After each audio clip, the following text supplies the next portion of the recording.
The Go-Giver, a little story about a powerful business idea by Bob Burg and John David Mann. Serving coffee. The ride out of town was quiet. A friend of Pender's had dropped him off at Learning Systems for Children earlier, so Joe was now giving him a ride back home. Pender seemed content to watch the scenery go by, leaving Joe to his own thoughts. Just as he had done after his lunch with Ernesto, Joe now retraced his conversation with Nicole Martin, trying to understand everything he'd heard. What made this young woman rise to such astonishing success? Was it as simple as what she called the law of compensation?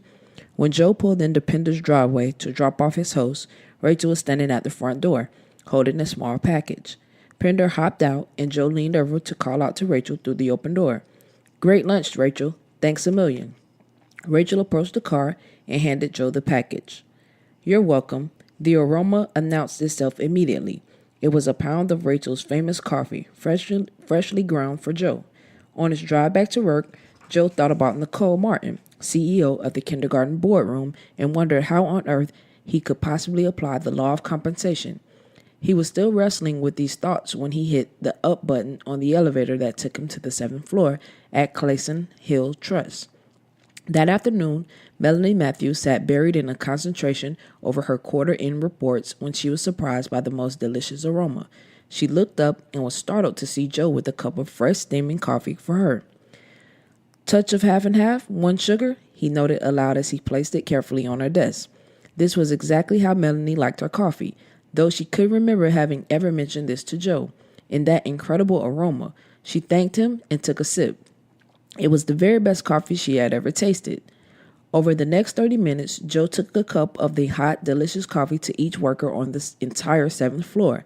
A few of them he knew well, some he knew only vaguely, some he'd never even met. All were equally surprised and pleased to find this young go-getter taking the time to serve them fresh coffee as they wrestled with their own third-quarter deadline workloads. One or two looked downright puzzled as they nodded their mute thanks, thinking, "Wonder what's gotten into him." When Joe arrived back at his own desk with this last cup, Gus sat waiting for him. "Gus, you want another cup?" "Thanks, but I'm fine." Gus sat back in his chair and looked at Joe with curiosity.